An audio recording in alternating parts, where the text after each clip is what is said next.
Hey there, this is the book called Value of Brahmacharya by Swami Tathagatananda of Ramakrishna Mutt, presenting the views of Swami Vivekanand on celibacy. So, publisher's note is Brahmacharya or chastity in thought, word, and deed is fundamental to all spiritual striving. It is the cornerstone of not only spiritual life but a healthy and strong society. Chastity is the first virtue in man or woman, said Swami Vivekanand. He, like all great spiritual masters, emphasized the need to observe chastity in life. He further said a man feels that if he is unchaste, spirituality goes away, he loses mental vigor and moral stamina. That is why, in all the religious orders in the world, which have produced spiritual giants, you will always find absolute chastity insisted upon. On the occasion of the 150th birth anniversary 1863 to 2013 of Swami Vivekanand, an article on Brahmacharya was written by Swami Tathagatananda, the head of Vedanta Society of New York, USA. It was serially published April June to 2014 in the Vedant Kesari, the spiritual and cultural monthly published from this month. We are happy to publish the same in the form of this booklet and are certain that it will serve as a guide to all spiritual aspirants and others interested in the subject. So, the first chapter is the purpose and goal of Brahmacharya, which presents the value of Brahmacharya. Brahmacharya should be like a burning fire within the veins, Swami Vivekanand. The etymological meaning of the ancient spirit and practice of Brahmacharya is a course of conduct that keeps the mind on Brahman or God. From this arises the specific means of a sincere search after Brahman, which is to follow certain spiritual principles and control all the organs of sense until a complete state of perfect chastity in thought, word, and deed at all times and in all conditions is attained. Only then can one be called a true brahmachari. Nor everyone is fit for complete brahmacharya. When Jesus spoke to the hypocritical Pharisees and condemned their practices of divorce and adultery, Jesus' disciples told him that it is good to abstain from marriage altogether. Christ replied, all men cannot receive this saying save they to whom it is given. For there are some eunuchs which were so born from their mother's womb, and there are some eunuchs which were made eunuchs of men, and there be eunuchs which have made themselves eunuchs for the kingdom of heaven's sake. He that is able to receive it, let him receive it. The purpose and goal of Brahmacharya. The chief purpose of Brahmacharya is to develop one's inner spiritual capability. The goal of Brahmacharya is to dwell in all pervading God by attaining spiritual realization. The call of the divine itself comes through Brahmacharya. Although we can thrive in the world without observing continence, worldly living deprives us of this particular grace. The practice of Brahmacharya is vital for the nourishment and vigor of the brain. Only a strong, cool brain can withstand the rigors of deep meditation. Each person is potentially divine, though the manifestation of divinity differs. In every society, there are various classes of people. The discipline of Brahmacharya is absolutely necessary only for the serious and sincere aspirant struggling for a pure divine life. The benefits of Brahmacharya. Whenever human or natural energy is restrained, be it emotional, intellectual, psychological, or physical, a great amount of power is stored up which can be utilized in various ways. Scientists, inventors, artists, scholars, philosophers, and other creative personalities rely on this scientific natural principle. Similarly, Brahmacharya transforms the procreative energy into pure spiritual energy or ojas, which dwells in the pure mind. This incomparable benefit surpasses all other gains. Swami Vivekanand says the chaste brain has tremendous energy and gigantic willpower. The spiritual energy of Ojas. Ojas is the holy distinction of a true spiritual teacher. It is the unambiguous signpost of those holy personalities whose sweetness inexplicably attracts us. Swamiji says the yogis claim that of all the energies that are in the human body, the highest is what they call ojas. Now, this ojas is stored up in the brain, and the more ojas is in a man's head, the more powerful he is, the more intellectual, the more spiritually strong. One man may speak beautiful language and beautiful thoughts, but they do not impress people. Another man speaks neither beautiful language nor beautiful thoughts, yet his words charm. Every movement of his is powerful. That is the power of Ojas. The power of continence is the greatest power for those who wish to realize God. One must be absolutely established in chastity, in thought, word, and deed. The heart and mind must be pure. Swamiji further emphasizes Brahmacharya. Now, in every man, there is more or less of this ojas stored up. All the forces that are working in the body, in their highest, become ojas. The yogis say that part of the human energy, which is expressed as sex energy in sexual thought, when checked and controlled, easily becomes changed into ojas. And as the Mooladhara guides these, the yogi pays particular attention to that center.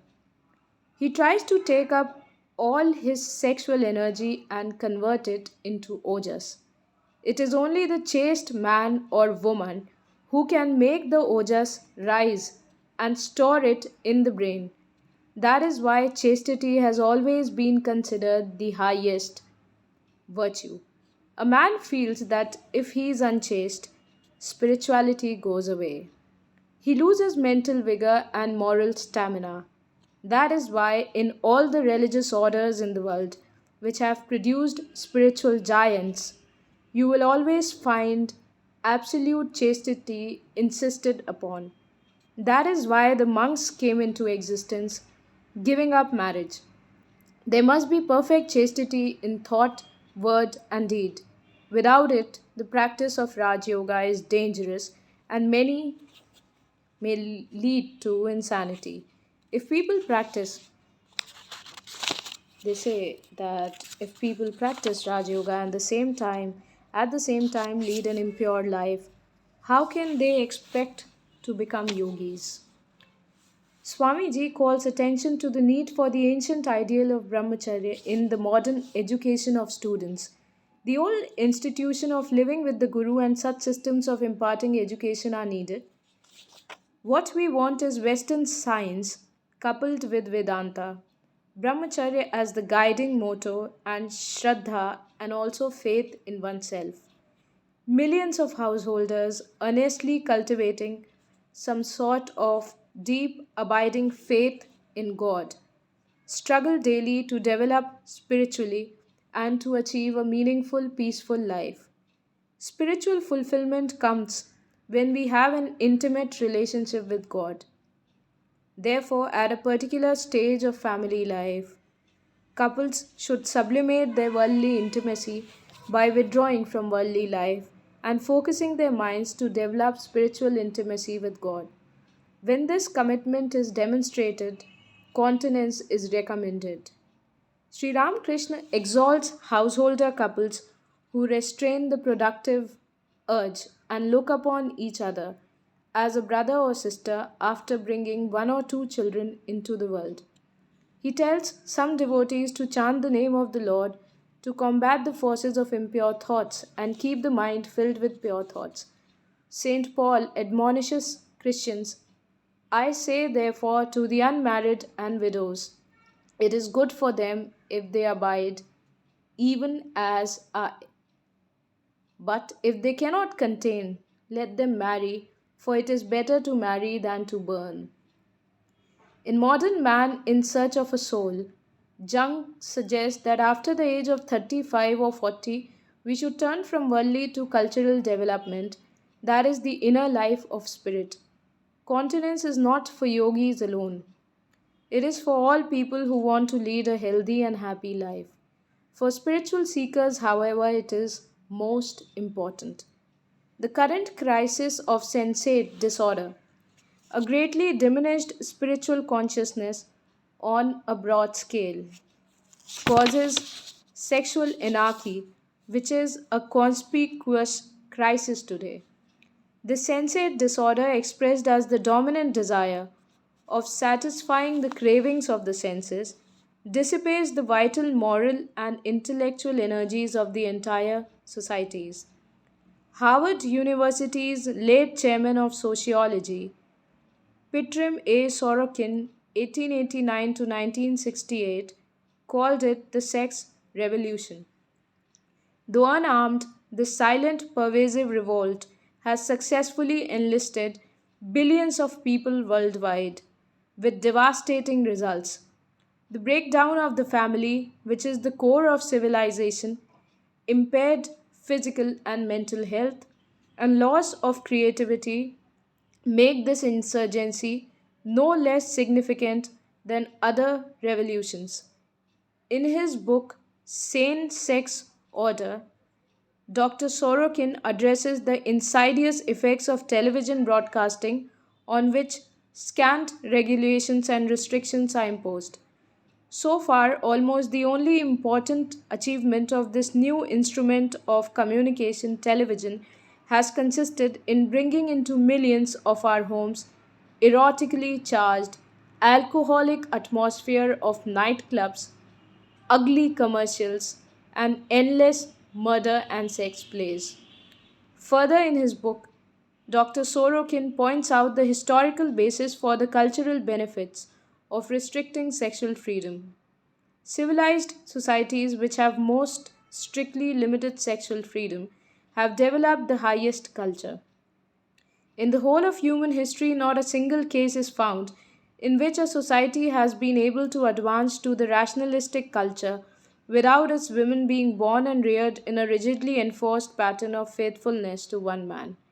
Further, there is no example of a community which has retained its high position on the culture scale after less rigorous sexual customs have replaced more restricting ones. Shocking statistics point to the disintegration of society in Britain and the United States. In Britain, 150,000 children under the age of 16 are affected yearly by the divorce of their parents. The number of unwed mothers in Britain quadrupled to 360,000 between 1971 and 1989. The rate of infant births to couples out of wedlock in Britain jumped from 12% in 1980 to 28% in 1990 and to more than 30% in 2000. Nearly a fifth, 19% of all British families has only one parent. In the United States, the real epidemic of children bearing children is a public health crisis that should alarm people more than any avian or swine flu epidemic. The divorce rate in America has more than doubled, and more than two-fifths of American children live with one parent during part of their childhood or youth. A sensate culture perishes before the broader social benefits generated by an individual's practice of continence. Sri Ramakrishna and Swami Vivekanand are the foremost modern exemplars of such practice of continence. Commemorating Ramakrishna's birth anniversary, Dr. Sorokin lectured in Boston on April 4, 1957, and made the following observation. A successful growth of Sri Ramakrishna and of the Vedanta movements in the West is one of the many symptoms of two basic processes which are going on at the present time in the human universe. One of these changes is the epochal shift of the creative center of mankind from Europe to the larger area of the Pacific Atlantic, while the other consists in a double process of continued decay of sensate culture and society, and of the emergence and growth of the new integral or ideational socio cultural order, We'll continue in the next